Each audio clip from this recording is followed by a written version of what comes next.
नमस्ते। आज हम अध्ययन कर रहे हैं कक्षा 11 की हिंदी पाठ्य पुस्तिका आरव प्रथम के गद्य खंड का अंतिम अध्याय आत्मा का ताप, जिसके लेखक हैं सैयद हैदर रजा। तो इस अध्याय की संपूर्ण पाठ्य व्याख्यान हम पिछले वीडियो में अध्ययन कर चुके हैं, जिसका लिंक आपको डिस्क्रिप्शन में मिल जाएगा। अब देखते हैं इसके सभी प्रश्न। इनके सभी प्रश्नों को हल करते हैं। प्रथम प्रश्न है, रजा ने अकोला में ड्राइंग अध्यापक की नौकरी की पेशकश क्यों नहीं स्वीकार की? तो उनके पास ड्राइंग अध्यापक की नौकरी की पेशकश थी, लेकिन उन्होंने स्वीकार नहीं की थी। क्यों? इसका जवाब है कि रजा को बम्बई शहर, यहाँ का वातावरण, गैलरिया, यहाँ के लोग और मित्र बड़े पसंद आए। उन्होंने यहीं रहने का अपना मन बना लिया था, इसलिए रजा ने अकोला में ड्राइंग अध्यापक की नौकरी की पेशकश स्वीकार नहीं की थी।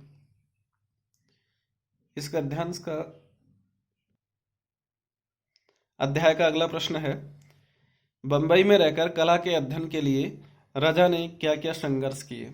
इसका जवाब होगा कि रजा जब बंबई आए तो सबसे पहले उन्हें एक्सप्रेस ब्लॉक स्टूडियो में डिजाइनर की नौकरी तो मिल गई, पर रहने का कोई उचित स्थान न मिला। वे अपने किसी परिचित ड्राइवर के ठिकाने पर रात बिताते। उनकी दिनचर्या बड़ी ही कड़ी थी, कठोर थी। सुबह 10 से शाम 6 बजे तक नौकरी करते और उसके बाद नौकरी करने के पश्चात मोहन आर्ट क्लब में जाकर पढ़ाई करते। कुछ दिनों बाद उन्हें स्टूडियो के आर्ट डिपार्टमेंट का कमरा मिला, परंतु सोना उन्हें तब भी फर्श पर ही होता था। अर्थात नया कमरा मिला स्टूडियो की तरफ से, तब भी वो फर्श पर ही सोते थे। वे रात 11-12 बजे तक गलियों के चित्र या तरह तरह के स्केच बनाते। इस तरह बंबई में रहकर कला के अध्ययन के लिए रजा ने संघर्ष किए। अगला प्रश्न है कि भले 1947 और 1948 में महत्वपूर्ण घटनाएं घटी हों, मेरे लिए वे कठिन वर्ष थे। तो रजा ने ऐसा क्यों कहा कि 1947 और 48 में घटनाएं घटित हुई थी, लेकिन मेरे लिए वो कठिन वर्ष थे? तो इसका जवाब है कि रजा ने इन्हें कठिन वर्ष इसलिए कहा क्योंकि इसी दौरान उनकी माँ की मृत्यु हो गई थी। उनके पिताजी को मंडला लौट जाना पड़ा था और उसके अगले ही साल उनका भी देहांत हो गया, उनके पिता का भी देहांत हो गया। 1947 में भले हमें स्वतंत्रता प्राप्त हो गई थी, परंतु सभी को विभाजन की त्रासदी भी झेलनी पड़ी थी। गांधी जी की हत्या ने, जब स्वतंत्रता के पश्चात गांधी जी की हत्या हो गई थी, तो गांधी जी की हत्या ने समूचे संपूर्ण देश को हिला दिया था, झकझोर के रख दिया था इस दुखद घटना को। रजा पर भी इन सभी बातों का गहरा असर पड़ा था। अतः इन्हीं सब घटनाओं के कारण रजा ने इन वर्षों को कठिन वर्ष कहा है। अगला प्रश्न है कि रजा के पसंदीदा फ्रेंच कलाकार कौन कौन थे? इसका जवाब है कि रजा के पसंदीदा फ्रेंच कलाकार थे Cezanne, Van Gogh, Picasso, Matisse, Chagall, Braque. तो ये सभी इनके पसंदीदा कलाकार थे।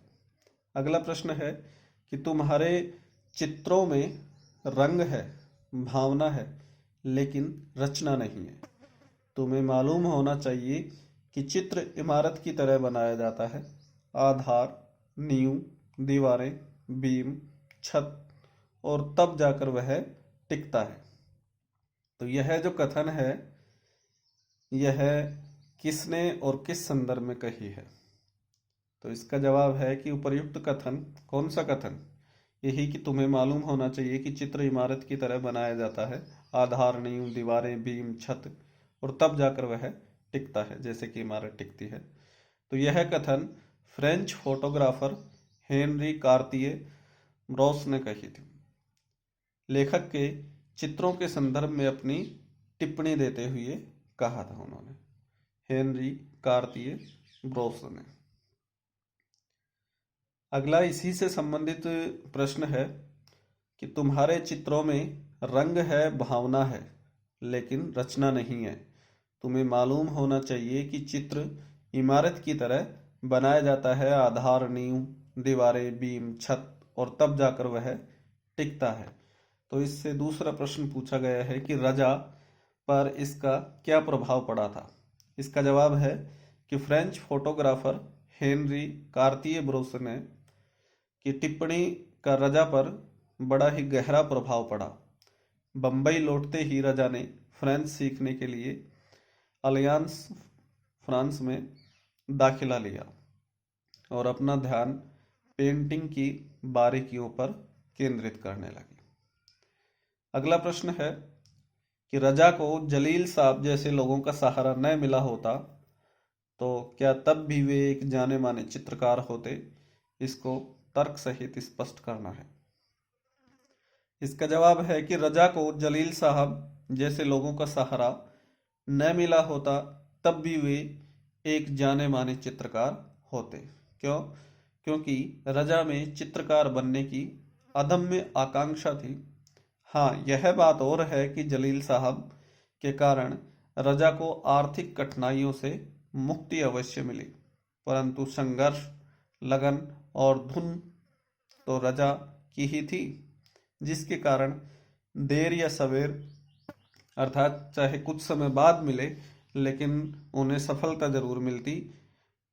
वो प्रसिद्ध तो होने ही थे। अगला प्रश्न है कि चित्रकला व्यवसाय नहीं है। चित्रकला व्यवसाय नहीं, अंतरात्मा की पुकार है। इस कथन के आलोक में, प्रकाश में कला के वर्तमान और भविष्य पर विचार कीजिए। तो यह बात 100% सही है कि चित्रकला व्यवसाय नहीं होती, यह अंतरात्मा की पुकार है, जो कि रजा के कथन थे। जो इस कला को अपनाना चाहता है उसे कला के व्यावसायिकता से या उसके व्यापार से बचना होगा, क्योंकि आज के परिवेश में चित्रकला विशुद्ध व्यावसायिक हो चली है। आज जो है वो चित्रकला को एक व्यावसायिक दृष्टिकोण से ही अपनाया जा रहा है। कलाकार भी इसी व्यावसायिकता का शिकार हो चले हैं और कलाकार भी पूरी तरह व्यापारिक दृष्टिकोण को अपना चुके हैं। उनका लक्ष्य इस व्यवसाय से अधिक अधिक धन कमाना रह गया है कि वो केवल ये सोचते हैं और यही सोचकर इस चित्रकला को अपनाते हैं कि इससे धन की आमदनी होगी। इसलिए आज कला में वह बात नहीं रह गई है। आज भी कलाकार कालजयी बन सकता है, काल पर विजय प्राप्त करने वाला बन सकता है, जैसे कि पिकासो हैं, यदि वे अपनी कला को अपनी अंतरात्मा से जोड़ दे। तो यदि चित्रकार अपनी कला को अपनी अंतरात्मा से जोड़ दे तो वो भी पिकासो की तरह ही कालजयी बन सकता है, समय पर विजय प्राप्त कर सकता है। अगला प्रश्न है कि हमें लगता था कि हम पहाड़ हिला सकते हैं। आप किन क्षणों में ऐसा सोचते हैं? जैसा कि उन्होंने कहा था राजा ने, तो इसी प्रकार से आप भी ऐसा किन क्षणों में सोचते हैं, ये आप अपने स्वविवेक से भी जवाब दे सकते हैं। तो यहाँ जवाब है कि सामाजिक समस्या या बदलाव की जब कभी भी बात होती है तो हमें लगता है कि हम पहाड़ हिला सकते हैं।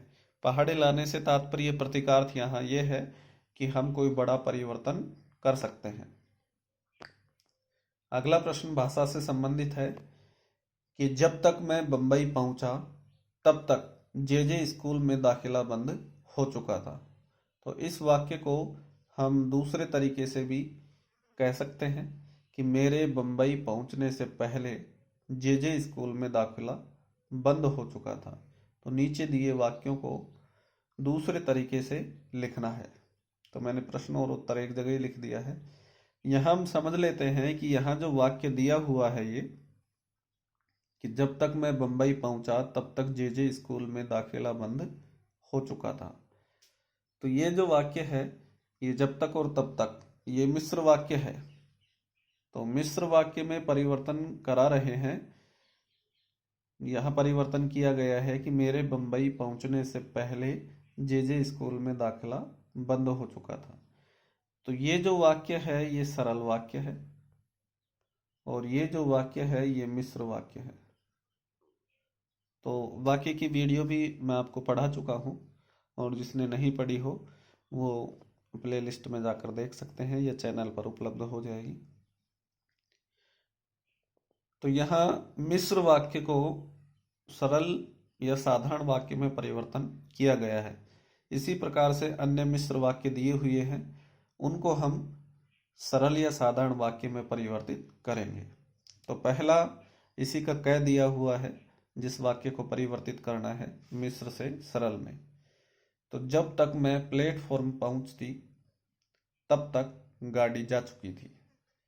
तो ये मिश्र वाक्य है, इसको सरल वाक्य में कन्वर्ट करना है कि मेरे प्लेटफॉर्म पहुंचने से पहले ही गाड़ी जा चुकी थी। तो ये हो गया इसका सरल वाक्य।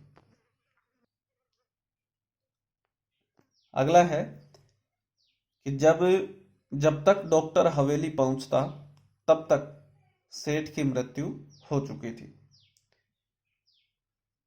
तो इसका जो वाक्य परिवर्तन होगा मिश्र से सरल में, तो सरल वाक्य इसका होगा कि डॉक्टर के हवेली पहुंचने से पहले सेठ की मृत्यु हो चुकी थी। ये मैंने वाक्य में समझा रखा है कि मिश्र वाक्य में एक प्रधान और एक आश्रित उपवाक्य होता है, जबकि सरल वाक्य में एक विधेय और एक ही उद्देश्य होता है। अगला वाक्य है, जब तक रोहित दरवाजा बंद करता तब तक उसके साथी होली का रंग लेकर अंदर आ चुके थे। तो इसका सरल वाक्य में रूपांतरण होगा कि रोहित के दरवाजा बंद करने से पहले उसके साथी होली का रंग लेकर अंदर आ चुके थे। तो ये इसका सरल वाक्य में रूपांतरण है। अगला वाक्य है, जब तक रुचि कैनवास हटाती तब तक बारिश शुरू हो चुकी थी। तो इसका सरल वाक्य में रूपांतरण है कि रुचि के कैनवास हटाने से पहले बारिश शुरू हो चुकी थी।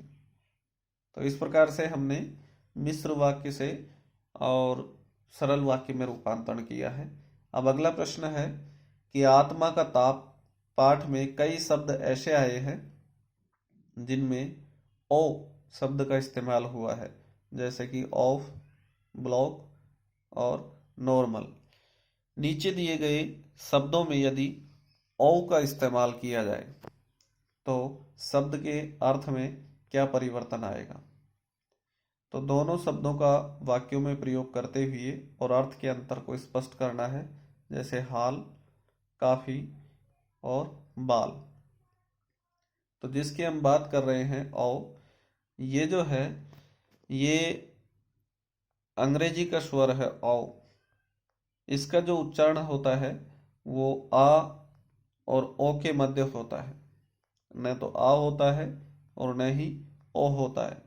आ और ओ के मध्य इसका उच्चारण होता है जिसको हम कहते हैं औ। जैसे यहाँ इसको बनाएंगे तो हाउल बनेगा, coffee, bowl, college, down, office, इस प्रकार से। तो इसको स्वेनिम स्वर या आगत स्वर भी बोलते हैं, चूंकि अंग्रेजी से आया हुआ है। तो अब देखते हैं, यहाँ पहला जो वाक्य दिया गया था, वो शब्द दिया गया था यहाँ हॉल है, नहीं हाल है।